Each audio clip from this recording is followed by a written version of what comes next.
Hello Pisces, salamat sa pagbisita o salamat sa pagbabalik. Ito po ang inyong Sun, Rising Sign and Venus. General reading tayo para sa sign ng Pisces. Ito po ay para sa buwan ng Hunyo.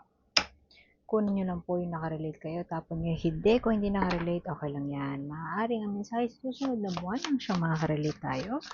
Pero naniniwala ako meron at meron dahilan kung bakit tayo napadpad dito.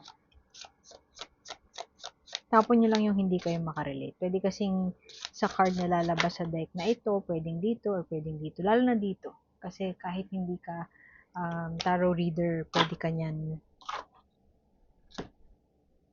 Makakatulong yung mensahe niyan para sa'yo. Okay, 3 of Wands, Pisces. May pinaplano, wanting to go out there, wanting to pursue something. Parang fierce ang energy. Gemini, ano pa naman din, Gemini season. It's like putting yourself out there, bahala na, I'm just gonna do this. Parang girls wanna have fun ang ano niya, ng energy. Ito ang iyong core energy ngayon, Pisces. Donning your hat and parang flaunting, flaunting energy, wanting to show off. Tatabi ko muna ang inyong core energy. 3 of Wands. Habang kukuha tayo habang bubuin natin yung spread to confirm that energy, yung narrative or yung kwento, dyan muna yan, si 3 of Wands. Looking out to the future na parang, ito gusto kong gawin ko kaya to, mag-travel kaya ako, pwede din travel yan, kaya starting a new project. May napupusuan kang gawin. Sabi ng kutob mo, mag-travel on. Speaking of travel, whatever it is that you're thinking about, Pisces, you will succeed. And you will, parang lalakasan mo yung loob mo eh. Lalakasan mo yung very fierce ang energy, very passionate. Pwede din passion project ito, sisimulan ni Pisces. And you will succeed. Pwedeng content creation, magkakaroon ka ng breakthrough moment na parang 1 million followers, ganyan. E-effortan mo talaga siya kasi tingnan mo yung ibon, no? Parang they are traveling somewhere. Tapos, para hindi or maengganyo ma-motivate yung way of transport niya to continue moving, binibigyan niya ng nectar ng flower. So, parang gagawin mo, pwede ikaw yan, yung nakaride dyan. Gagawin mo ang lahat para maipagpatuloy kung ano man yung sinimulan mo na, sisimulan pa lang. Or kung sisimulan mo pa lang siya this June, pwedeng e-effortan mo para magtuloy-tuloy ang momentum. And I feel that there would be success surrounding that. Hindi ko alam kung ano yan further studies Basta merong pinaplano. Yun yung core energy mo May pinaplano. Hindi ko alam kung magta-travel, magso-soul searching, aalis sa trabaho, pwedeng ganun. Soul searching, pwedeng soul searching nga. Mukhang soul searching nga ito. Trying to prove something, you're trying to prove something, getting out of that. Yung iba sa inyo pwedeng para magpo-pursue na ng independent living, naalis sa poder ng magulang. And kasi sawang-sawa ka na doon perhaps yung iba sa inyo, parang you have been in that prison all your life, nakakulong ka, and you feel, nasa prison siya, and you feel that yung parang natetame yung voice mo, hindi mo ma-express kung ano talaga yung gusto mo, hindi mo ma-express yung sarili mo fully. Pwede din naman na yung iba sa inyo ay nasa closet, hindi pa out, as in sexuality pwedeng ganon, and then you will free yourself. Pwedeng pinaplano mo yung pag-out mo, way of pag-out sa family, o pwede din naman na pinaplano mo paano mo gagawin yung pag-out na yun. So, pwedeng magta-travel ka, you would parang magsusolo ka muna, try mo munang to live independently, o kaya pinaplano mo to be with a group na tutulong sa'yo para fully express ang iyong sarili. For some reason, drag queen yung pumasok sa isip ko. Pwede yung iba sa inyo will venture, iniisip, kino-contemplate nag-venture into drag. And this June, finally, you will go out there and magda-drag na. Kasi drag queen, I'm talking about drag queen ha. Kasi para sa iba, ang pag-practice ng drag is more of expressing themselves. Not necessarily drag ha. Pwede yung iba sa inyo yun. Kung hindi applicable sa inyo yung drag, tapon nyo lang. Pero merong iba dito na nanonood na pwedeng nakaka-relate sila doon. Gusto na mag-drag and yun yung parang mas nakakapag-out sila without fully outing. Alam mo yun? Kasi parang there's aspects of themselves na they're trying to hide, pwedeng sa parents, pwedeng sa mga kaibigan. Pero when they go into drag queen sila sa gabi, alam mo yun? Parang I'm out there, I can fully express myself, and I'm the authentic version of myself. So, pwedeng yun yan. Yung iba sa inyo talagang nasa closet pa and nagdadalawang isip. Or iniisip or nagpaplano how they would put themselves out there. And once you put yourself out there, you will succeed in doing so. There is something na hindi ka nag-hold back pa. Nag-hold back pa si Pisces ngayon o pinag-iisipan pa niya, paano ko fully gagawin? Pwedeng ganon. Pwede din naman na gusto mo muna magsolo, yun nga, mag-soul searching, pwedeng mag-travel, umalis sa current situation mo, mag-seek ng enlightenment, pwede somewhere else, travel nga, para mahanap mo kung ano yung kasagutan sa mga dilema na dinaranas mo ngayon. There is this presence of the queen in your life. Pwedeng ikaw to. Actually, in first instance, pwede nating sabihin na ikaw to kasi Queen of Cups. This is Pisces, Cancer, Scorpio. So, dahil lumabas ang cups sa iyong spread, maaring ikaw to. Something is not, parang hindi nagtutugma o hindi stable emotionally. Hindi ka stable emotionally ngayon. Pwedeng marami kang pinagdadaanan na masakit, pwedeng tinakwil ka na bahay, pwede din naman na may mga tao sa paligid mo na parang hindi agree doon sa kung ano man yung gusto mong i-pursue. Pero, ang maganda doon, si Pisces ay hindi susuko. Mukhang si Pisces ay gagawin niya, magpaplano na siya parang gagawin niya lahat para mapalaya ang kanyang sarili. Ingat ka lang na bubulungan ka ng konsensya mo o kaya bubulungan ka ng kutob mo no, na parang sige, umalis ka na. Under the deck pa, full card. Sige, umalis ka na, venture and put yourself out there.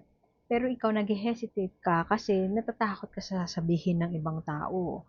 So, ang advice sa'yo ay sundin mo kung ano yung kutob mo. Kung meron kang pinaplano or may gusto kang i-pursue, no matter what it takes, pwedeng nahihirapan ka, mag-decide kasi natatakot ka dun sa magiging outcome nito emotionally, sa'yo, sa family mo, yung sasabihin nila, and baka pagalitan ka, pwedeng ganon.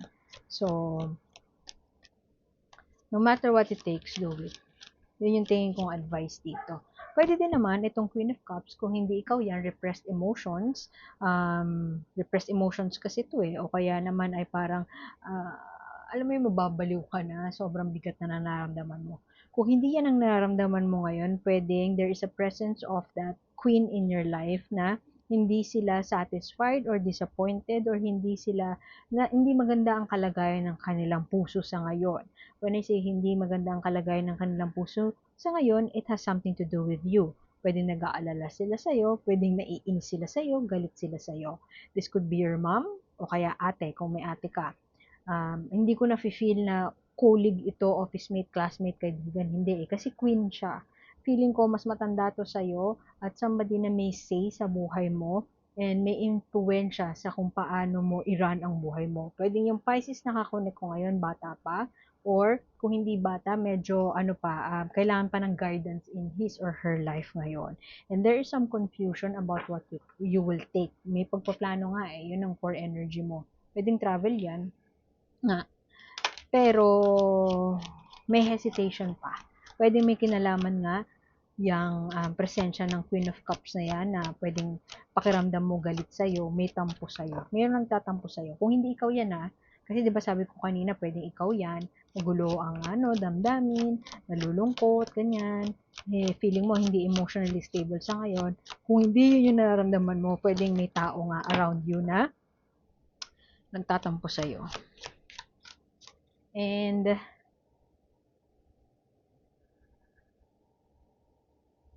pwedeng tampuhan. May katampuhan ka, Pisces, so ikaw yung nagtatampo. Hulog. Dali, kunin ko. Excuse me. Baka gumalaw yung camera.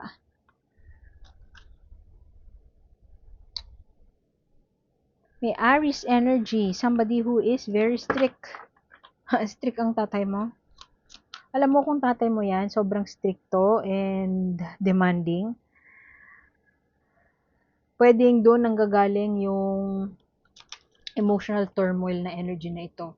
Doesn't matter kung sa'yo galing o sa nanay mo galing. Pwedeng may pressure. Nakakaramdam ng pressure. Ooh, lovers. Yung iba sa inyo, pwedeng nanggagaling yung confusion or pagpaplano na magsulo na independent living or umalis na sa poder ng magulang o kaya naman baguhin kung ano man yung current status ng buhay mo. Yung iba sa inyo maaaring naiisip na magbago or baguhin yung sa paligid mo kasi pwedeng yung iba sa inyo ay in a relationship with somebody na nagpabago ng mindset mo, nagpabago how you see life. And with that kind of experience, parang marami kang tatanggalin, marami kang i-unlearn, marami kang babaguhin sa buhay mo. Pwedeng, kung yung iba nga sa inyo nakarelate dun sa hindi, nagtatampo sa iyo yung nanay mo, pwede kasi na nag-decide ka na na magpakalayo-layo or nagplano ka na magpakalayo-layo, umalis sa bahay, and hindi sila agree doon sa decision mo na umalis dahil lang nagka-jowa ka na nag-impluwensya sa'yo. Pwedeng iba sa inyo, sinasabihan na na-brainwash ka siguro, and na-hurt ka doon, nagtatampo ka naman kasi parang hindi na adult na ako, parang you're saying, you're making it appear na I can't decide for myself. Parang ganun. Kasi there's some past movement in your life. Eh, ayan, no, fierce nga, oh, di ba yung, yung core energy mo, fierceness, may passion within you, bursting, gustong kumuwala, gustong mag-pursue, may gustong i-manifest, and sure na sure ka doon na ina-attract mo yung mga bagay na deserve mo. Magiging successful ka doon. Although, merong mga enerhiya sa paligid mo na may controlling energy around you. Pwedeng yung iba nga sa inyo, may tatay na nasa poder ka pa niya, and hindi pa siya sang-ayon, hindi pa sang-ayon yung mga magulang mo sa mga desisyon mo. Pero pwede din naman na actually, pwede din na energy mo yung Aries na yan. Parang by hook or by crook, gagawin ko ang lahat para mapalaya ang sarili ko. Whatever it takes, yun nga. You will do whatever it takes. Ngayon, merong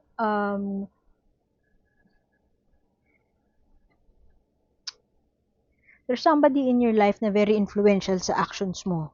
And pwede kasi na doon nanggagaling yung tampo sa'yo nung tao na yan, yung tampuhan. Kasi while you made the decision for yourself, yung tao na ito sa paligid mo, ang parang para sa'yo, inspiration. Pero para sa mga nakatatanda sa paligid mo, ang dating sa kanila na brainwash ka. Pero para sa'yo, inspirasyon itong tao na to. Very passionate, creative individual. Siya ang tutulong sa'yo para makalaya ka doon sa yung energy na parang gusto mong i-prove na I earned it, I am good enough to be here. May insecurity pa ako na pick up na energy kay Pisces. Kaya din nasabi ko na baka bata pa yung kakonek ko ngayon kasi one, yun nga pwedeng yung iba sa inyo nasa poder pa ng magulang. Kung hindi nasa poder ng magulang, pwedeng kayo yung alam mo yun, ikaw yung breadwinner, ikaw yung nag-share sa family, pero may say sila sa buhay mo. Alam mo yun, parang it's just so unfair and meron kang realization na parang bakit naman kayo ganyan? Alam mo yun, ako yung nagtutustos dito sa bahay na to, ako yung nag-aambag, ako yung nag-share, pero kayo, kinokontrol nyo pa rin ako. Bakit? Dahil bahay nyo to. Yung ganun, kung mabibigyan ka ng chance na sumagot sa magulang mo, yun yung sasabihin mo. Yun. So, merong energy ng tao na to, Knight of Wands, very passionate. Siya magiging inspirasyon mo para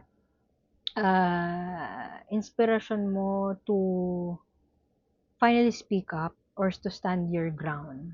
You will stand your ground. Kasi sa ngayon, medyo parang may insecurity pa na energy na parang hindi ka sure, di naman pinagdududahan mo yung decision mo, pinagdududahan mo yung sarili mo. At maaaring, yun nga, this June, ang decision is more on travel, more on pag-solo, aiming to live independently, parang magsosolo ka muna o kaya naman ay aalis ka muna, magpapaka-isa, mag ano yun,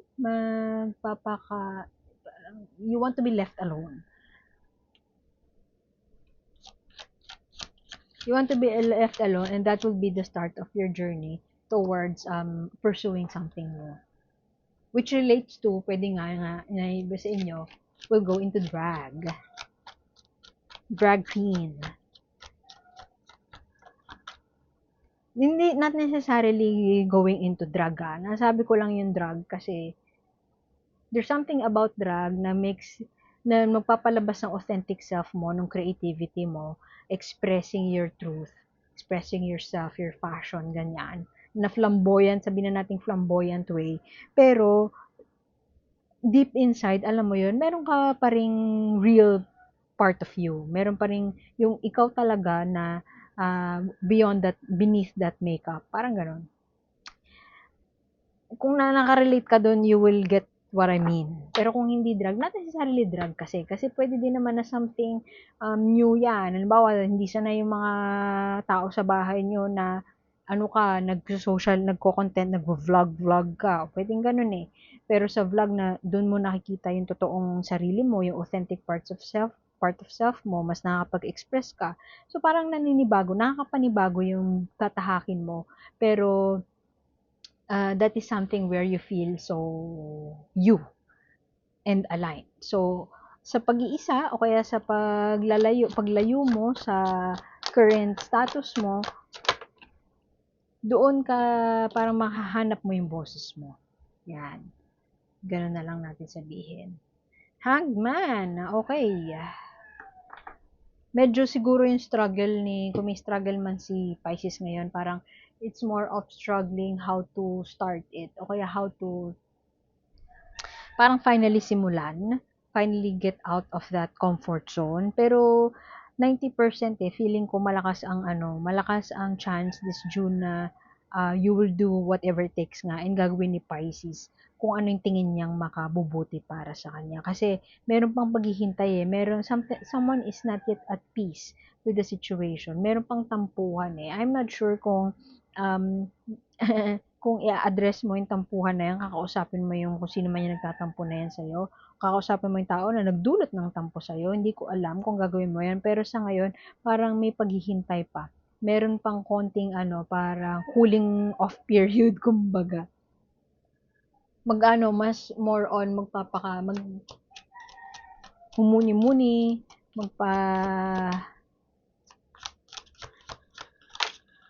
ano man tawag doon?